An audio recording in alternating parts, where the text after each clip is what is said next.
خلیفہ کے ہم ہیں خلیفہ ہمارا، وہ دل ہے ہمارا آقا ہمارا، ہمارا ہمارا خلیفہ ہمارا، وہ دل ہے ہمارا آقا ہمارا، وہ دل ہے ہمارا آقا ہمارا۔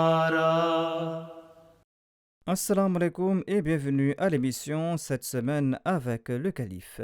Nous sommes honorés de vous présenter les points forts de deux rencontres virtuelles entre Sa Sainteté le Calife et les membres des bureaux exécutifs du Canada et de la Finlande. Nous commençons par la rencontre de samedi au cours de laquelle le Calife a rencontré les membres du bureau exécutif national de l'Ansarullah du Canada. Le week-end dernier, Sa Sainteté le Calife qu'Allah soit son soutien a tenu une rencontre virtuelle avec les membres du bureau exécutif national du Canada et de la Finlande. Samedi, le calife qu'Allah soit son soutien a rencontré les membres du bureau exécutif national de la Majlis Ansarullah du Canada.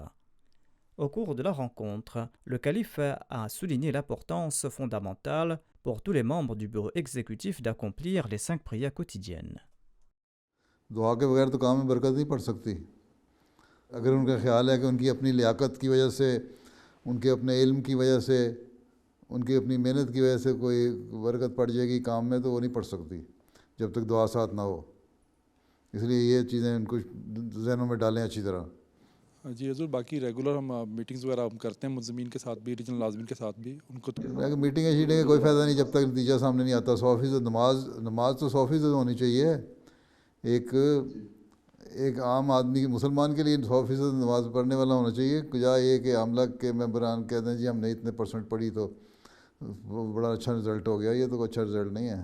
ایک دفعہ یہاں آئے تھے جب آپ لوگ اجتماع ہو رہا تھا یہاں یو کے کا، اس وقت میں نے اس اجتماع پہ جو آخری میرا خطاب تھا، میرا خیال ہے اس وقت بھی یہ توجہ دلائی تھی آپ لوگوں کو کہ نمازوں کی طرف توجہ دیں۔ یاد ہے؟ جی حضور 2015 میں جی یاد ہے۔ اس تقریر کو دوبارہ سن لیں۔ جی بہتر، اور دعا کی بھی درخواست ہے حضور کہ اب آگے کیونکہ حالات کچھ بہتر ہو رہے ہیں کووڈ کے، لوگوں کو کیسے واپس مسجد میں بھی لانا ہے، اب دیکھیں دعا بھی کریں۔ اچھا، اللہ فضل کرے۔ آگے کون ہے؟ السلام علیکم حضور۔ بعض دوستوں کو جب کوئی ذمہ داری دینے کی کوشش کرتے ہیں تو وہ معذرت کرنے کی آگے سے معذرت کر لیتے ہیں۔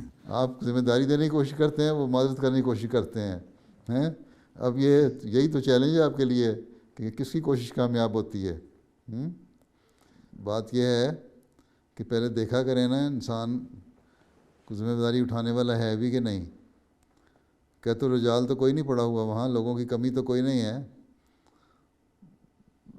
کینیڈا میں تلاش کریں لوگ، بعض لوگ آپ سمجھتے ہیں کہ باتیں کرنے والے بڑے ہیں تو ان کو ذمہ داری دو۔ بعض لوگ ہوتے ہیں صرف باتیں کرنے والے، دوسروں کے کام پہ تنقید کرنے والے اور مشورے دینے والے کہ اس کو اس طرح ہونا چاہیے اور اس کو اس طرح ہونا چاہیے۔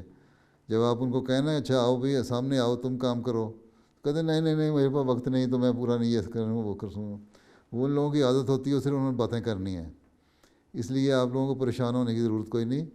ہاں، نئے لوگ تلاش کریں، نئے آنے والے تلاش کریں۔ اب یہاں بھی میں نے دیکھا ہے بعض صفِ دوم کے آپ نے لیے ہوئے ہیں انصار، اگر بڑی عمر کے نہیں آتے تو صفِ دوم کے انصار رکیں کہ وہ آگے آئیں، ان سے کام لیں۔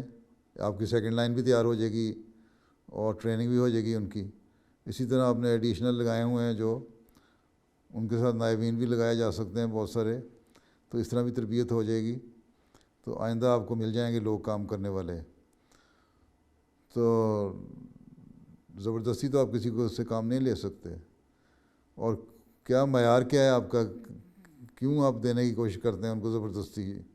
جس کی خواہش ہی نہیں کہ دین کی خدمت کرے اسے زبردستی آپ خدمت نہیں لے سکتے۔ اس لیے ایسے لوگ تلاش کریں جو واقعی دین کی خدمت کا جذبہ رکھنے والے ہوں، صرف باتیں کرنے والے نہ ہوں۔ آپ لوگ باتوں سے متاثر ہو جاتے ہیں، باتوں سے متاثر نہ ہوا کریں لوگوں کی، ان کی اچھی طرح گہرائی میں جا کے پہلے غور سے مطالعہ کیا کریں ہر شخص کا، اور پھر دیکھیں کہ ہاں اس سے کس قسم کا کام لیا جا سکتا ہے، اور پھر کام لینے کی کوشش کریں۔ ٹھیک ہے؟ جی حضور، جزاک اللہ۔ السلام علیکم ورحمۃ اللہ. پیارے حضور, ایک چیلنج سورٹ آف ہے کہ جو خدام الاحمدیہ سے صف دوم میں جو نئے انصار آتے ہیں ان کی طرف سے کافی پش ہوتی ہے کہ ہمیں سپورٹس ٹیم میں جیسے کہ خدام الاحمدیہ وہ کھیلتے آ رہے ہیں ان کے لیے اس طرح کی کوئی کی جائے. اس سلسلے میں حضور آپ کی کوئی ہدایت ہو. انتظام ہونا چاہیے. اس لیے سوال یہ ہے کہ جب وہ آتے ہیں اور کھیلنا چاہتے ہیں اور ان کی خواہش ہے تو خود انصار اللہ کا کام ہے ان کو گراؤنڈ مہیا کریں جس طرح خدام الاحمدیہ کرتی ہے. انسان آپ کو صحت جسمانی کا اس لیے بنایا گیا نا, آپ قائد ذہانت صحت جسمانی ہے. جی سر, جی تو بس پھر یہی تو سارا مسئلہ ہے. حضرت مسلم موعود رضی اللہ عنہ نے یہی تو فرمایا تھا کہ مجھے سمجھ نہیں آتی ایک شخص جو ہے وہ جب تک خادم ہوتا ہے بڑا اچھا ایکٹیو ہوتا ہے, کام کر رہا ہوتا ہے, اور جب جو ہی وہ 40 سال کا ہوتا ہے انصار اللہ میں داخل ہوتا ہے تو اس میں سستی پیدا ہونی شروع ہو جاتی ہے. اس لیے اگر وہ چاہے بھی کہ مجھے سستی پیدا نہ ہو تو انصار اللہ کے جو بڈھے بیٹھے ہوئے ہیں نا وہ اس کو سست کرنے میں بڑا کردار ادا کرنے لگ جاتے ہیں. اب 48 کی کوئی عمر تو نہیں ہے کہ آپ کہتے ہیں مجھے کھیلنے کو دل نہیں چاہتا تو میرا فلانی لوگ 55 سال تک کچھ نہ کچھ کھیلتے رہتے ہیں, کوئی نہ کوئی گیم. ساکر نہ کھیلیں تو بیڈمنٹن کھیل لیں, وہ نہیں تو سائیکلنگ کر لیں, واک کر لیں, جاگنگ کریں. صف دوم اس لیے بنائی گئی تھی, ان کی ٹیمیں بنائیں, ان کے فٹ بال کی ٹیمیں بنائیں, ان کے دوسری کھیلوں کی ٹیمیں بنائیں, ان سے کھلوائیں, ان کے لیے ایکٹیویٹیز کا سامان مہیا کریں. تو یہ تو صدر صاحب صف دوم کا بھی کام ہے نا. مولانا صاحب آپ بھی اپنی ہمت کریں ہیں اور مہیا کریں ان کو. یہ آپ لوگوں کا کام ہے کہ ان کے لیے سہولتیں مہیا کرنا کہ وہ کھیلیں. کیوں سست بناتے ہیں آپ لوگ؟ تو ابھی تو آپ لوگ جوان ہیں, اتنی جلدی آپ لوگوں نے یہ سوچ لیا کہ ہم 40 سال کے ہو گئے ہیں, ہم بوڑھے ہو گئے. اس لیے صف دوم بنائی گئی تھی کہ آپ بوڑھے نہیں ہوئے. ٹھیک ہے, 55 سال تک تو آپ بوڑھے کوئی نہیں. 55 سال کے بعد سوچا جائے گا کہ ہاں بوڑھے ہوئے بھی ہیں کہ نہیں. ٹھیک ہے, تو جوانوں کے جوان بننا ہے تو اس طرح بنیں کہ اپنی ایکٹیویٹیز کو تازہ رکھیں. جو خدا الاحمدیہ وہ کرتے آئے ہیں ان کو جاری رکھیں انصار اللہ میں بھی. ٹھیک ہے, سائیکل سفر وغیرہ ہم کرتے ہیں لیکن اور سائیکل سفر کے علاوہ بھی تو کام ہے. سائیکل سفر تو ایک آئٹم تھا نا, باقی کام بھی تو ہیں, کھیلیں وغیرہ ہیں. مہیا کریں, گراؤنڈز مہیا کریں. اتنا بجٹ ہے انصار اللہ کا, اس میں سے مہیا کریں, ایلوکیٹ کریں کچھ بجٹ ان کاموں کے لیے. ٹھیک ہے نا. چلو پھر آپ کا وقت بھی ختم ہو گیا. اللہ حافظ ہو. السلام علیکم ورحمۃ اللہ وبرکاتہ. Le lendemain, le bureau exécutif national de la Finlande a eu l'occasion de rencontrer Sa Sainteté le Calife. Divers membres de l'exécutif ont eu l'occasion de demander conseil à Sa Sainteté le Calife. السلام علیکم ورحمۃ اللہ وبرکاتہ. پیارے حضور, خاکسار کا نام ارسلان اجاز ہے اور بطور سیکٹری مال خدمت کی توفیق مل رہی ہے. اچھا, ماشاء اللہ. جو وصایا میں آمد صحیح لوگ اپنی حصہ آمد کا فارم صحیح پر کرتے ہیں. حضور اس میں کچھ کنفیوژن ہے. کچھ لوگ ایسے ہیں جن کا چندہ لگتا ہے کہ اس سے زیادہ ہونا چاہیے, بجٹ صحیح نہیں ہے, انہیں اس طرف توجہ بھی دلائی جاتی ہے. ان سے کہا کہ جب وصیت کی ہے نا تو سچ بول کے اپنی آمد پہ چندہ ادا کرو, نہیں تو اگر مجبوری ہے وصیت چندہ ادا نہیں صحیح طرح کر سکتے تو وصیت منسوخ کرا لو, پھر بعد میں جب حالات بہتر ہو جائیں گے پھر وصیت کر لینا. وصیت جی حضور انشاءاللہ. سچائی زیادہ ضروری ہے وصیت کرنے سے. جی حضور. سمجھ آئی. اور جو چندہ عام دینے والے ہیں وہ حضور چندہ عام دینے والوں میں کچھ کمزوری ہے. اس میں سے اکثر جو ہیں وہ نان ارننگ ممبرز بھی ہیں, تو اکثر کا اعتراض یہ ہوتا ہے کہ ہمیں تو الاؤنس ہی بہت تھوڑا سا ملتا ہے جس میں پورا نہیں ہوتا, تو وہ چندوں میں اس حوالے سے تھوڑی کمزوری ہے. ٹھیک ہے, ان سے کہو پھر آپ رخصت لے لیں, آپ کو الاؤنس ملتا ہے, آپ چندہ جتنا دے سکتے ہیں اتنا ہی دیں بے شک, لیکن اپنی آمد کم نہ لکھوائیں. کہہ دیں ہماری جو بھی آمد ہے نا ہم اس کے مطابق چندہ نہیں دے سکتے اور ہمیں کم شرح سے چندہ دینے کی اجازت دی جائے, تو وہ اجازت لے لیں. میں اجازت دے دیا کرتا ہوں ہر ایک کو. ٹھیک ہے. جی حضور انشاءاللہ. سچائی پہ قائم کریں, لوگوں کو زبردستی نہ کریں. کوئی ٹیکس تو ہے نہیں ہے, جن کی مجبوریاں ہیں ان کی مجبوری کو ٹھیک ہے اس کو مان لیتے ہیں ہم, لیکن یہ ہے کہ پھر وہ یہ لکھیں کہ ہماری آمد کے مطابق ہم چندہ دینا ہمارے لیے مشکل ہے, ان حالات میں ہمیں چھوٹ دی جائے کہ ہم اس کے مطابق چندہ اتنی شرح سے دیں, تو لے لیا کریں. ٹھیک ہے. ٹھیک ہے سر. السلام علیکم حضور. وعلیکم السلام. حضور میں نے پوچھنا تھا کہ بڑھتے ہوئے آئلی مسائل کو کس طرح بہتر کیا جا سکتا ہے. کس طرح بہتر کیا جا سکتا ہے؟ جی حضور. وہ میری ایک کتاب ہے آئلی مسائل اور ان کا حل ہیں، اس کو پڑھیں، اس کو پڑھیں اور لوگ اس کے اقتباس نکال کے نا اپنے گھروں میں دیں، ٹھیک ہے. اور دوسرا یہ ہے کہ صبر اور حوصلہ، مردوں میں صبر کی کمی ہے، عورتوں میں صبر کی کمی ہے. ذرا سی بات ہوتی ہے تو انتہا پہ پہنچ جاتی ہے. تو مردوں کو بھی نرمی اور پیار کا سلوک کرنا چاہیے، عورتوں میں بھی برداشت پیدا ہونی چاہیے. اور اس کے لیے مختلف وقتوں میں سیکٹری تربیت جو ہے اس کا کام ہے، اصلاحی کمیٹی اور تربیت جو ہے مختلف پروگرام بناتے رہیں اور تاکہ مردوں اور عورتوں دونوں کی ٹریننگ ہوتی رہے. اور جب معاملے بگڑتے ہیں امورامہ کے پاس تو تب آتے ہیں نا، اس سے پہلے سیکٹری تربیت کو فعال کر دیں. اگر آپ کے سیکٹری تربیت اچھا کام کرنے والے ہیں تو مسائل آپ کے پاس کم آئیں گے اور حل ہو جائیں گے. ٹھیک ہے نا؟ ٹھیک ہے، چلیں پھر نیکسٹ.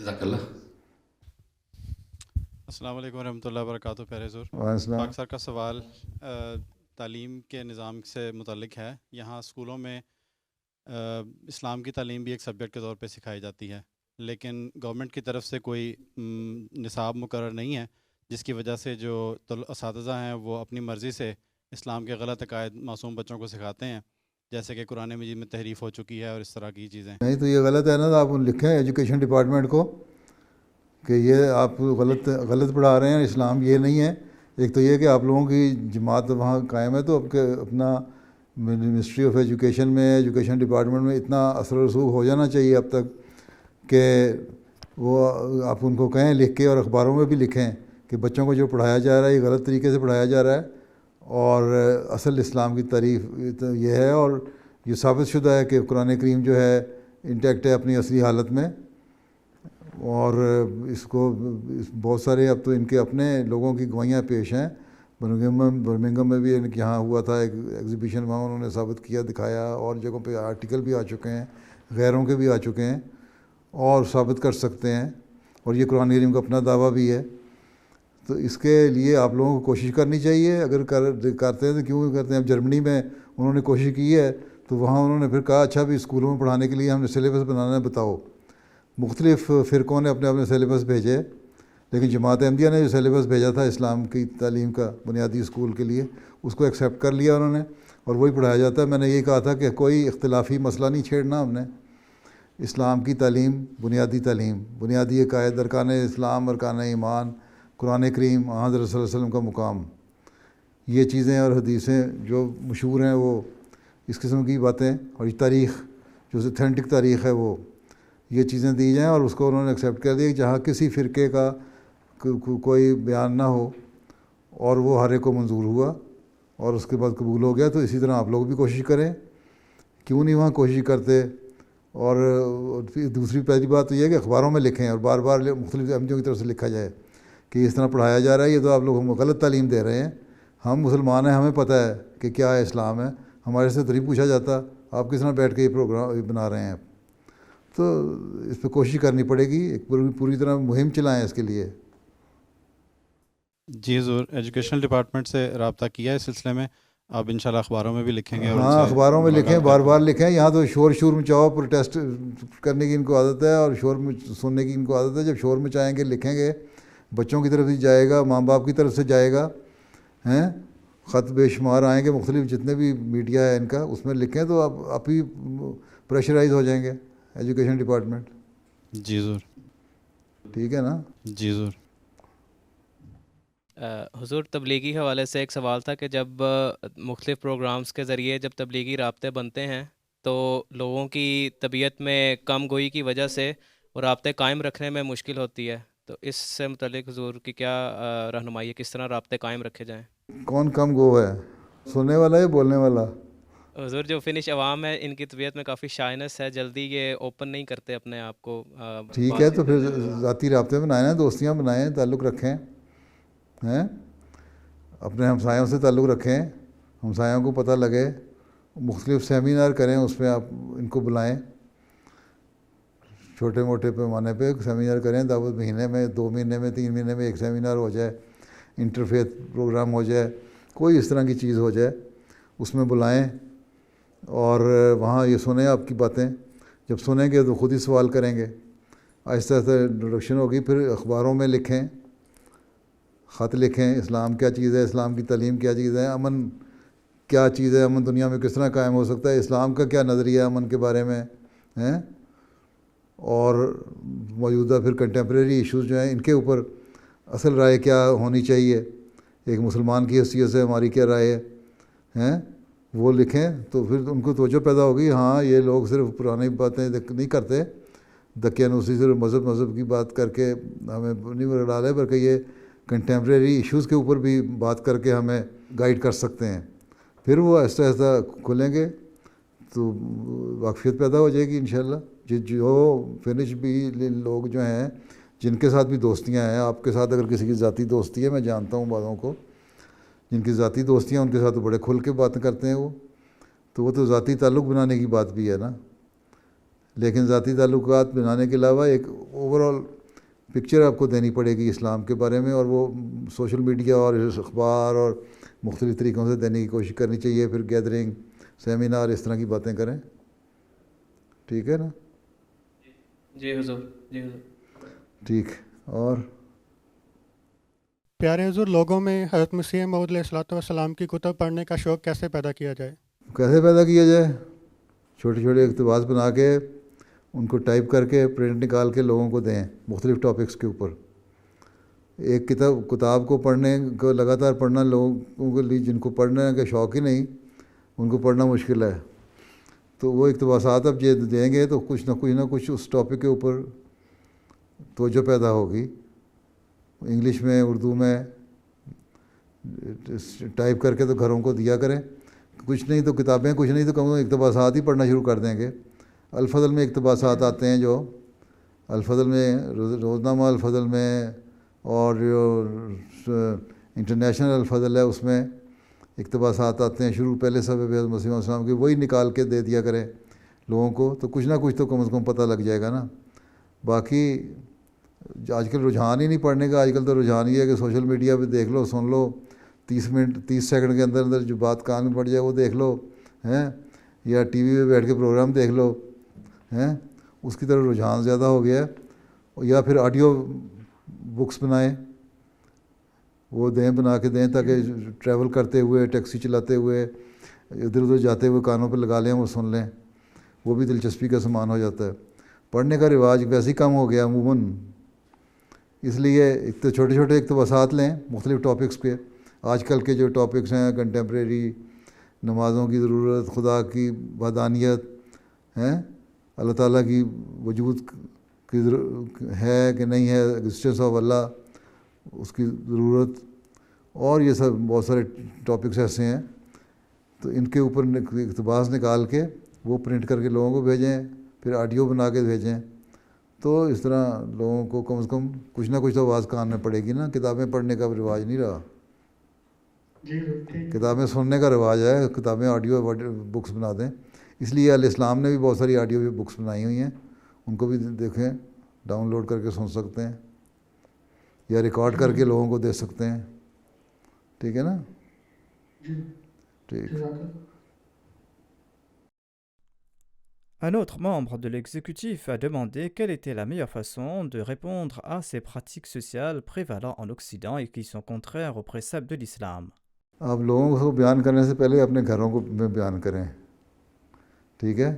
پہلے تو بچوں کے ساتھ اتنی دوستی رکھیں کہ بچے جب اسکول سے آئیں تو وہ بتائیں کہ آج ہمیں اسکول میں اس بارے میں ہمیں کیا پڑھایا, اور پھر آپ اس کو بتائیں کہ تمہاری عمر کیا ہے, اور بعض باتیں جو تمہیں بتائی جا رہی ہیں تمہیں تو اس کا شعور بھی نہیں ہے, تمہیں سمجھ بھی نہیں آ سکتی کہ کیا چیز ہے اور کیا نہیں ہے چیز. جب تم بالغ ہو گئے تمہیں سمجھ آئیں گی, پھر تم دوبارہ سوال پوچھنا, پھر تمہیں سمجھایا جائے گا.